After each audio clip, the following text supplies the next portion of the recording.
আপনার হাতে থাকা মোবাইলটি অরিজিনাল নাকি কপি ফোন সেটা জানতে পারবেন মাত্র 1 মিনিটেই।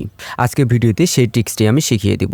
আর আপনি যখন নতুন একটা মোবাইল কিনতে যাবেন অথবা পুরাতন কোনো ফোন অন্য কারো কাছ থেকে কিনবেন, তখন চাইলে এই ট্রিক্সটা কাজে লাগিয়ে সাথে সাথে চেক করে নিতে পারেন যে ফোনটা অরিজিনাল নাকি কপি ফোন। তো এরকম নতুন নতুন শিক্ষণীয় ভিডিও আসবে আমার চ্যানেলে, তো মিস করতে না চাইলে এখনই সাবস্ক্রাইব করে নোটিফিকেশনটি অন করে দিন। তো লেটস গেট স্টার্ট।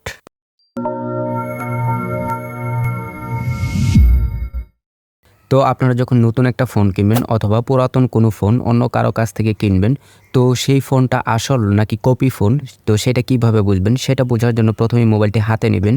হাতে নিয়ে চলে যাবেন মোবাইলের ডায়াল প্যাড অপশনে।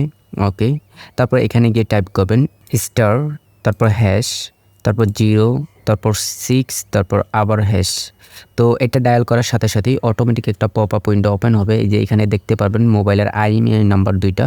ওকে, তো এখান থেকে যে কোনো একটা আইএমইআই নাম্বার কপি করে দেবেন। তো আমি উপরেরটাই নিতেছি। এই যে এইটার উপর জাস্ট ক্লিক করে ধরে রাখলে আইএমইআইটা কপি হয়ে যাবে। তারপর ওকে বাটনে প্রেস করবেন। অথবা এই আইএমইআই নাম্বারটা মোবাইলের বক্সের গায়েও লেখা থাকবে।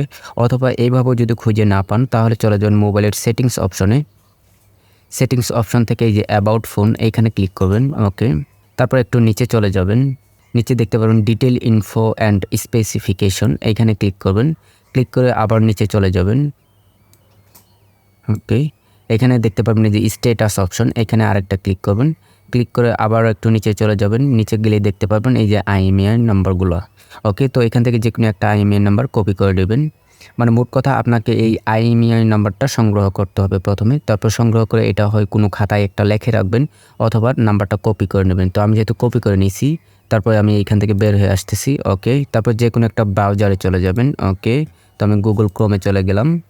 গুগল ক্রোমে গিয়ে সার্চ বারে গিয়ে লিখতে হবে আইএমইআই চেকার, IMEI, ওই যে আইএমইআই চেক, এটাতে ক্লিক করবেন। ওকে, তারপর প্রথমে যে ওয়েবসাইটটি চলে আসবে এই যে IMEI.info, তো এই ওয়েবসাইটে চলে যাবেন। তো আমি এই লিঙ্কটি ডিসক্রিপশন বক্সে দিয়ে দিব।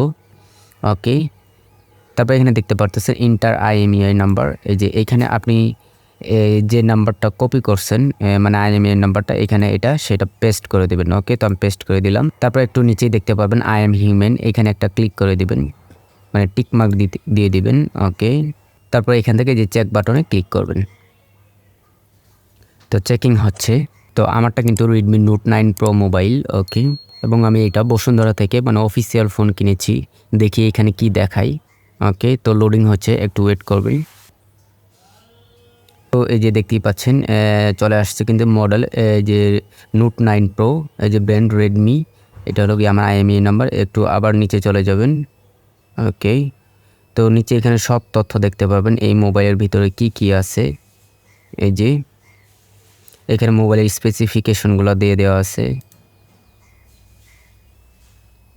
এই যে আপনার নিচে গেলে দেখতে পাবেন এই যে আমার ফোন মেমোরি হচ্ছে গিয়ে 64 জিবি, আর র্যাম হচ্ছে গিয়ে যে 4 জিবি, আর আমার প্রসেসর হচ্ছে গিয়ে কোয়ালকম স্ন্যাপড্রাগন 720G। ওকে, তো এটা হচ্ছে গিয়ে আমার মোবাইলের স্পেসিফিকেশন। তো আপনারটাও যদি অরিজিনাল ফোন হয়ে থাকে তাহলে হচ্ছে গিয়ে এখানে আপনার ফোনের নাম, মডেল এগুলো আর কি দেখাবে। আর যদি কপি ফোন হয়ে থাকে তাহলে এখানে কিন্তু শো করবে না, অথবা অন্য কোনো ব্র্যান্ডের নাম এখানে শো করবে। তো এভাবে চাইলে খুব সহজে আপনার মোবাইলটি চেক করে নিতে পারেন যে এটা অরিজিনাল নাকি কপি ফোন। ওকে, তো ভিডিওটি কেমন লাগলো অবশ্যই কমেন্ট করে জানাবেন। আর এরকম টেক টিউটোরিয়াল ভিডিও পেতে অবশ্যই চ্যানেলটি সাবস্ক্রাইব করে নোটিফিকেশন অন করে রাখবেন। তো থ্যাংক ইউ। ভিডিওটি ভালো লাগলো অবশ্যই লাইক কমেন্ট শেয়ার করে দিবেন।